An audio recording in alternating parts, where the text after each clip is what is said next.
मैं Badri GK master पे आपका स्वागत है। ये मेरे चैनल का पहला वीडियो है। ये चैनल हर एक स्टूडेंट के लिए लाभदायक होगा जो कि खास तौर पर एसएससी, रेलवे, यूपीएससी जैसे कॉम्पिटिटिव एग्जाम के लिए प्रिपेयर हो रहे हैं। मैं गारंटी के साथ कहता हूँ मेरे दोस्त, आने वाले हर एक वीडियो आपको इतना कॉन्फिडेंस देगा कि आप एग्जाम में हर तरह का क्वेश्चन अटेंड कर सकते हैं।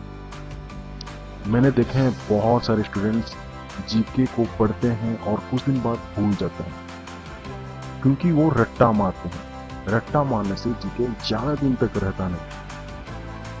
सो उसको समझना चाहिए। बिना समझ के अगर रट्टा मारेंगे तो वो ज्यादा दिन याद नहीं रहता मेरे दोस्त। सो गाइस, मेरे हर एक GK tips, tricks, fundamentals follows करिए। आपको बहुत सारे कॉन्फिडेंस मिलने वाला है और मैं ये भी दावा करता हूँ कि 90% क्वेश्चन आप एग्जाम में करके आएंगे। आज मैं हर एक सब्जेक्ट से एक दो क्वेश्चन डिस्कस करूँगा और कुछ मैं जो भी कहूँगा वो शायद आप भूल सकें। ये बहुत सारे मेहनत लगी है और मुझे लगता है कि वो ये 4-5 दिन लगे इस वीडियो को बनाने के लिए, क्योंकि मैं चाहता हूँ मेरा जो पहला वीडियो है बहुत ही अच्छी हो, क्वालिटी वाला हो। So let's start with some demo. और सबसे इम्पोर्टेंट चीज है, प्लीज गाइस मेरे चैनल को आप लाइक, शेयर, सब्सक्राइब करिए। और मैं इस तरह का बहुत सारे वीडियोस बाद में इसके बाद मैं अपलोड करूंगा जो कि आपको बहुत हेल्प करने वाला है, क्योंकि मैं बहुत सारे फंडामेंटल जीके ट्रिक्स के दूंगा आपको। So please like, share and subscribe it. Okay, next दोस्तों, ये पहला क्वेश्चन है, which is the working official language of United nation. इनमें से कौन सी लैंग्वेज है जो कि यूनाइटेड नेशन का वर्किंग ऑफिशियल लैंग्वेज है। दोस्तों, पहले हमको जानना पड़ेगा कि ऑफिशियल लैंग्वेज कितने हैं। 6 टाइप ऑफ ऑफिशियल लैंग्वेज है यूनाइटेड नेशन का। उनमें से फ्रेंच है, रशियन है, चाइनीज है, स्पेनिश है। ये चारों है ऑफिशियल लैंग्वेज। और 2 है इंग्लिश और है अरबिक। दोस्तों, हैंडराइट में मत जाइए क्योंकि लिखने में थोड़ा दिक्कत होती है, सॉरी। तो ये जो वर्किंग ऑफिशियल लैंग्वेज है वो सिर्फ 2 को दिया है। वो है एक इंग्लिश और फ्रेंच। इसका राइट आंसर है फ्रेंच। तो ये दोनों वर्किंग ऑफिशियल लैंग्वेज है और बाकी 6 लैंग्वेज है ऑफिशियल। वो है French, Russian, Chinese, Spanish, English, Arabic. ये are. Okay friends, next, how many permanent member of security council of United Nation. दोस्तों, सिक्योरिटी काउंसिल यूनाइटेड नेशन एक प्रोमिनेंट ऑर्गन है जिनमें से टोटल मेंबर 15 है। उनमें से परमानेंट मेंबर 5 है और इसका सेक्रेटरी है RFCW।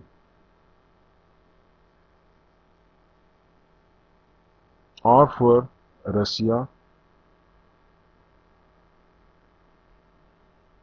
F for France, C for China, U for US, U for UK। So friends, इसको याद रख लेंगे तो आपको याद आ जाएगा RFCW। तो इसका मतलब परमानेंट मेंबर है सिक्योरिटी काउंसिल का 5। Right answer is 5। Okay, next दोस्तों, हाउ मेनी जजेस इन ICJ। ICJ का फुल फॉर्म है international court of justice.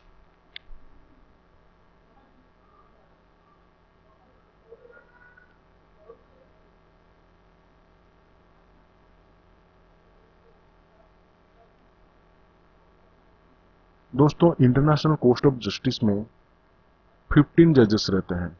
Right answer is 15। इनका टर्म है 9 ईयर।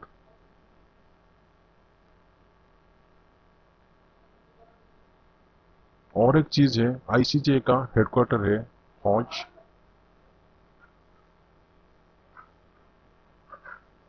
नेदरलैंड।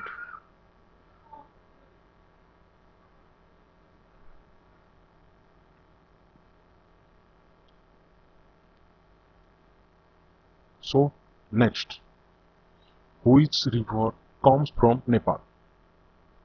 दोस्तों नेपाल से 3 नदी हमारे इंडिया को आता है। वो है कोसी,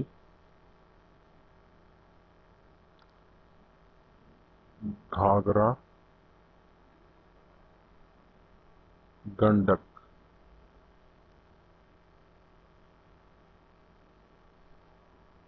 तो राइट आंसर है घाघरा। दोस्तों और एक क्वेश्चन है, कोसी को सौरो ऑफ बिहार बोलते हैं।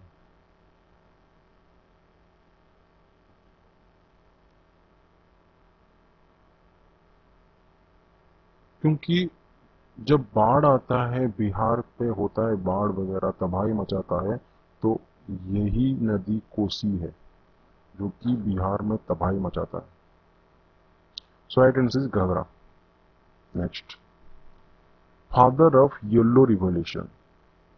दोस्तों yellow revolution associate with oil and seed.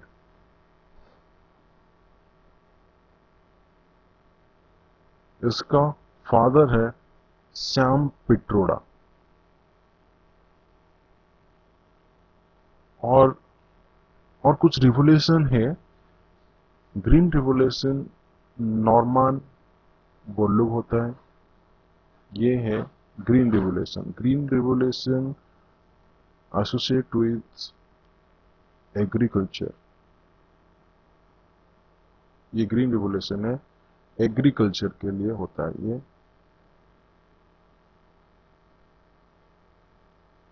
और भरकीज कुरियन, ये हमारे इंडियन है, अमूल कंपनी का फाउंडर है।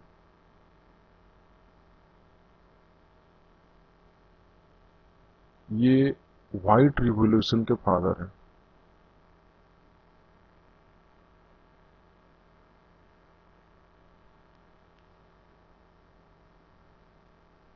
रिवोल्यूशन स्पेलिंग में थोड़ा दिक्कत होता है लिखने में। ओके ठीक है। एम एस स्वामीनाथन, ये भी इंडिया के हैं और ये ग्रीन रिवोल्यूशन किए थे इंडिया में। ग्रीन रिवोल्यूशन इंडिया में। ये नॉर्मन जो है वो वर्ल्ड के लिए थे और ये इंडिया के लिए। और व्हाइट रिवोल्यूशन को और एक नाम ही है, वर्गीज कुरियन किए थे, operation flawed.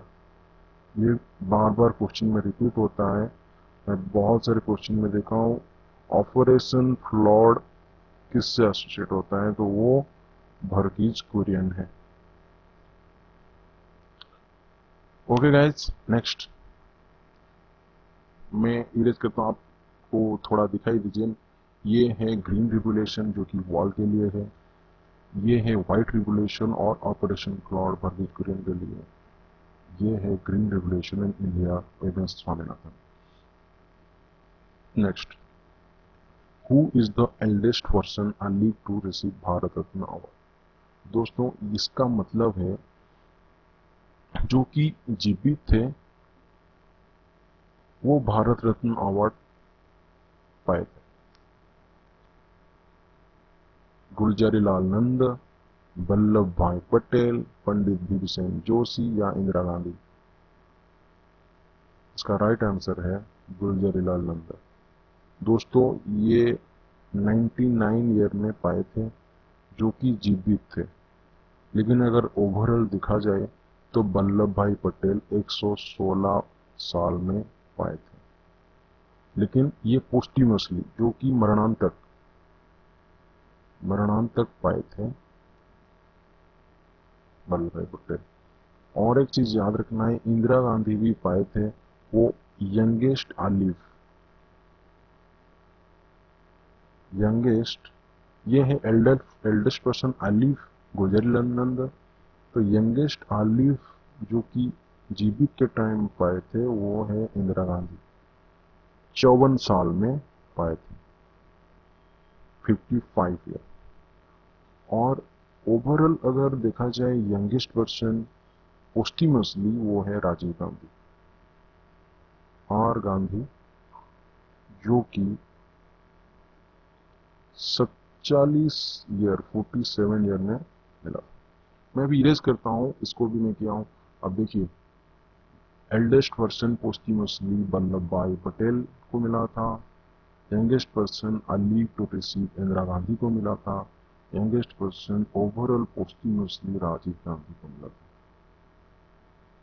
Okay friends, next और एक बात याद रखिए, Bharat Ratna award is our highest civilian award.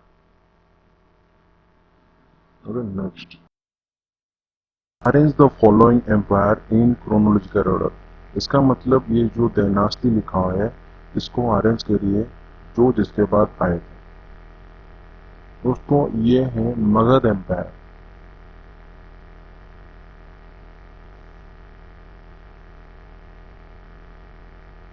ये मगध एम्पायर का डायनास्टी के बारे में पूछा गया है। दोस्तों मगध एम्पायर का पहला डायनास्टी है हरियंग डायनास्टी।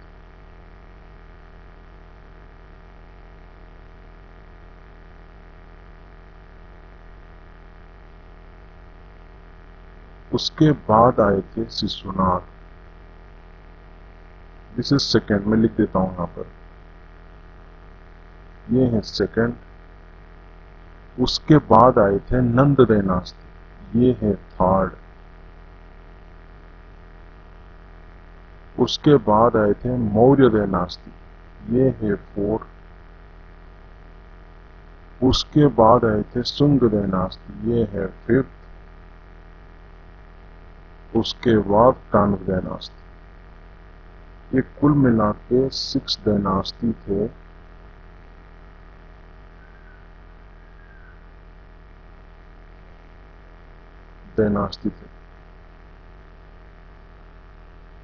दोस्तों मैं इसको इसका एक ट्रिक है, मैं आपको बताने वाला हूं।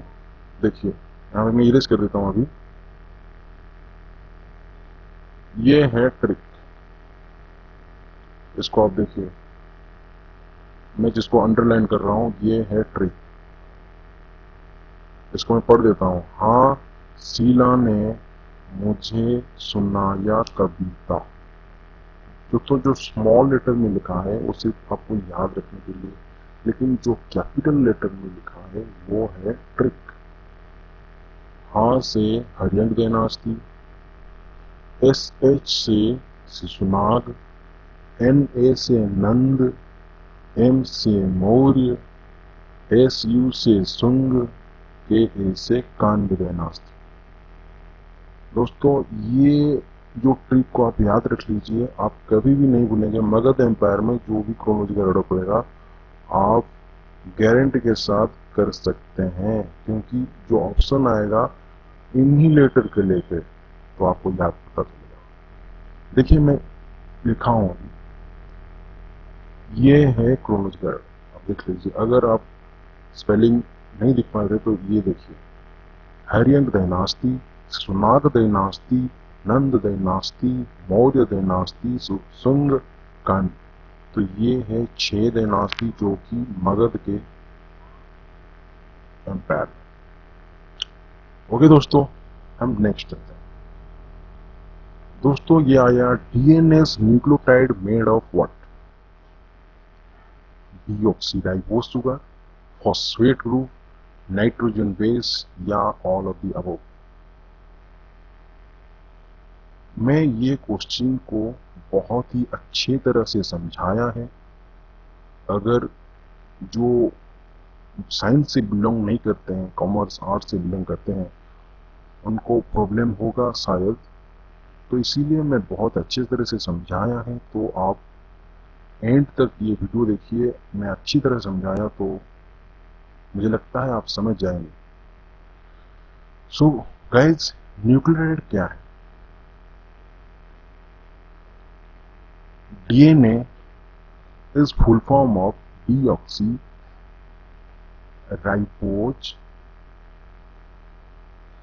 nucleic acid. Deoxyribose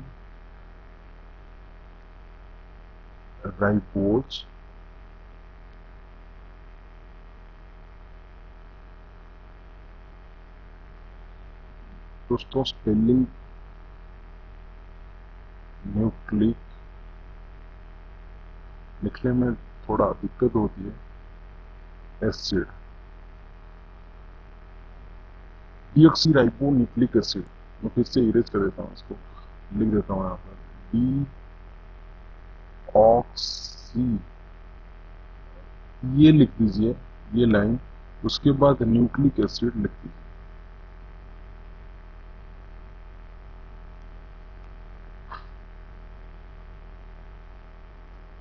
इसको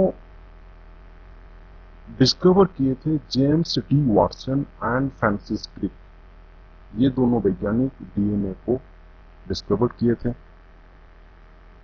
डीएनए दिखने में डबल हेलिकल है, दिखने में थोड़ा इस टाइप का है, अब देखे होंगे, सब तो पता होगा डीएनए दिखने में बस इस तरह का होता है इसका डायग्राम। तो डीएनए का डायग्राम ये, it is a hereditary metal and it is a long polymer made from repeating units called nucleotides. ये जो डीएनए बना है ये एक न्यूक्लियोटाइड है, polymer. It's basic framework that is same equal to protein, जो हमारे प्रोटीन का काम है उसका फ्रेमवर्क सेम है, पर वो केमिकल वाला प्रोटीन नहीं है जो बायोमोलिक्यूल्स में है, उससे डिफरेंट है, पर उसका जो स्ट्रक्चरली अपीयरेंस के तहत वो बिल्कुल प्रोटीन की तरह होता है। सो आज इन प्रोटीन डीएनए में भी बैकबोन होता है। और एक बात है बैकबोन, बैकबोन सारे डीएनए में सेम रहता है,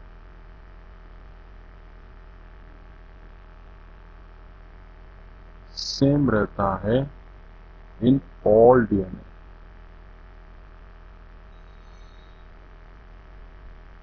क्या डिफरेंट होता है इस बैकबोन पे अटैच बेसेस, ये जो बैकबोन है इसमें अटैच बेसिस अलग होता है, जिसके खातिर डीएनए में डिफरेंस आता है। प्लांट्स एनिमल के डीएनए में बैकबोन सारे समान रहता है, पर उनका बेसिस अलग अलग होता है।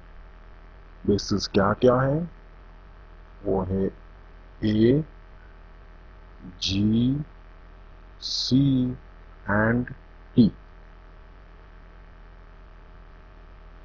दोस्तों जितने भी डीएनए उन सबका बेसिस का सीक्वेंस डिफरेंट डिफरेंट होता है। हमारा डीएनए में जो डिफरेंट आता है इसी चारों के कारण, A, G, C, T, adenine, guanine, cytosine, thymine, जो बेसिक बैकबोन है वो सेम रहेगी, पर बेसिस का सीक्वेंस डिफरेंट होता है। Backbone made up of sugar and phosphate, phosphate unit के साथ सुगर अटैच होते हैं एंड बेसिस अटैच होते हैं। ये जो फॉस्फेट है उसमें सुगर अटैच होते हैं और बेसिस, बेसिस मतलब नाइट्रोजनियस बेसिस अटैच होते हैं। नाइट्रोजन बेसिस किसको बोलते हैं, ए, जी, सी, टी।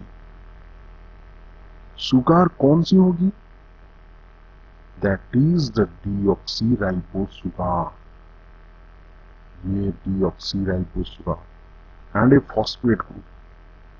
बैकबोन इन्हीं दोनों को लेकर ही गठित होता है phosphate group and deoxyribose sugar. सिर्फ अलग होता है तो ये नाइट्रोजन बेसिस। दोस्तों मैं आपको एक डायग्राम दिखाता हूं, आप समझें। ये देखिए इसका डायग्राम। देखिए ये जो ब्लू वाला है ये है डाइबॉक्सी राइबोस शुगर, डीऑक्सीराइबोस शुगर। और ये जो बीच वाला है ये है फॉस्फेट ग्रुप। तो बैकबोन इसे बोलते हैं। ये जो सांप की तरह है, ये जो है फॉस्फेट एंड डीऑक्सीराइबोस से बना हुआ है, इसको बैकबोन बोलते हैं। और अंदर में जो लैडर है ग्रीन येलो रेड का, ये है बेसिस जिसको बोलते हैं नाइट्रोजिनियस बेसिस। तो डीएनए में अगर डिफरेंट मिलता है तो यही सब चारों को लेकर बनता है। दोस्तों ये जो डॉट डॉट बीच में दिख रहा है ये एक बॉन्डिंग है, इसको बोलते हैं hydrogen bond. The side of DNA ladder, इसको लैडर बोलते हैं, आर फॉस्फेट एंड शुगर। ये लैडर का साइड में जो लगा हुआ है ये है बैकबोन और ये बॉन्डिंग करता है हाइड्रोजन को। तो दोस्तों मुझे जो भी न्यूक्लियोटाइड के बारे में मिला था शेयर किया मैं। मुझे लगता है आप समझ गए होंगे न्यूक्लियोटाइड क्या है। न्यूक्लियोटाइड गठित होता है डीऑक्सीराइबोस शुगर को लेकर, फॉस्फेटिक ग्रुप को लेकर, नाइट्रोजनस बेसिस को लेकर, ऑल ऑफ दी अबव, ये तीनों को लेकर न्यूक्लियोटाइड बनता है। I think you all are got it. So दोस्त next, scurvy is a deficiency of which vitamin? Vitamin C, B3, E, K. The right answer is vitamin C. दोस्तों vitamin C का chemical name है ascorbic acid.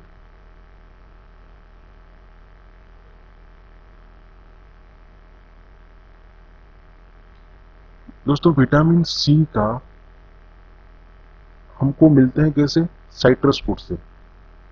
Citrus fruits यानी सारे खट्टा फल जितना होता है, खट्टा मतलब ऑरेंज,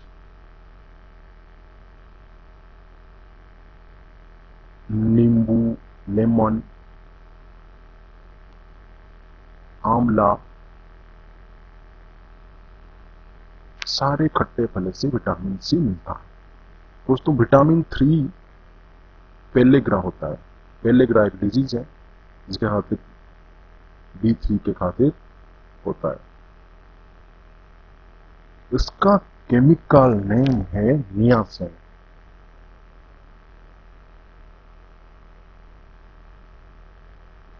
दोस्तों विटामिन ई का स्टर्लिट होता है।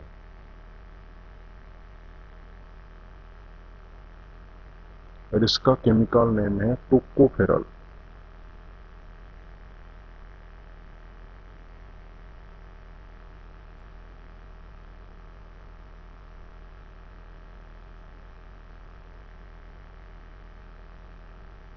दोस्तों विटामिन के का है ब्लड क्लॉटिंग।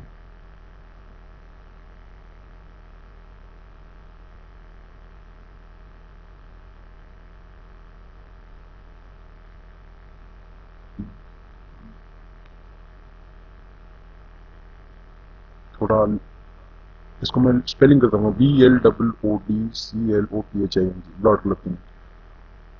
और इसका केमिकल नेम है फिलोक्विनिन, PHYLOQUINON, फिलोक्विनिन।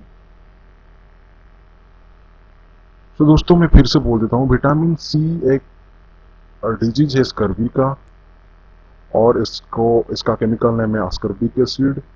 और ये विटामिन सी साइट्रस फ्रूट से मिलता है जैसे ऑरेंज, लेमन, आंवला। विटामिन B3 का है पेलेग्रा डिजीज। और इसका केमिकल नेम है नियासिन। विटामिन ई का है स्टर्लिटी, जिसका केमिकल नेम है टोकोफेरॉल। विटामिन के का है ब्लड क्लॉटिंग और उसका केमिकल नेम है फिलोक्विनिन।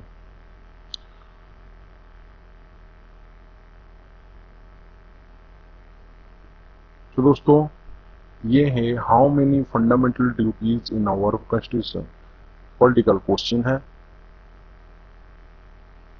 दोस्तों, फंडामेंटल ड्यूटीज स्वर्ण सिंह कमेटी के तहत हमारे कॉन्स्टिट्यूशन में ऐड हुआ। स्वर्ण सिंह कमेटी के बारे में एग्जाम में पूछा जाता है। स्वर्ण Singh committee,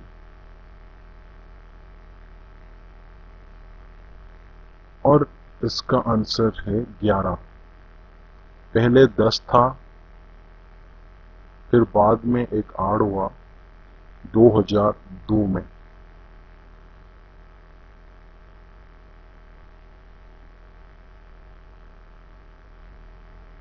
okay friend, next, ये 42nd अमेंडमेंट 1976 आपको याद रखेंगे। फंडामेंटल ड्यूटीज को मिनी कॉन्स्टिट्यूशन भी बोला जाता है। Mini constitution equal to fundamental duties and 42nd amendment 1976 act के तहत ये हमारे कॉन्स्टिट्यूशन में आता है। दोस्तों, ये था मेरा डेमो क्लास। मैं हर एक सब्जेक्ट से 1-2 क्वेश्चन ला के बनाया है। इसके बाद मैं सब्जेक्ट वाइज बनाऊंगा हर एक चीज। और सो फ्रेंड, ये था मेरा डेमो क्लास। कैसा लगा आप मुझे कमेंट में लिखिए, और कुछ गलतियाँ आए तो प्लीज़ मुझे बताइए ताकि मैं अपना गलती सुधार सकूं। फ्रेंड, मैं इसके बाद में सेक्शन वाइज जीके कवर करूंगा विद नया ट्रिक्स एंड फंडामेंटल्स। इसके लिए आपको please likes, comments and subscribe जरूर करिए, ताकि मुझे एहसास होगा कि मेरे काम से मेरे सारे कॉम्पिटिटिव एग्जाम दोस्त इनके हेल्प हुए। मैं इस वीडियो को बनाने के लिए बहुत मेहनत की दोस्त, बहुत मेहनत किया था। मुझे खुशी मिलेगा आप इसको ढेर सारा प्यार दें।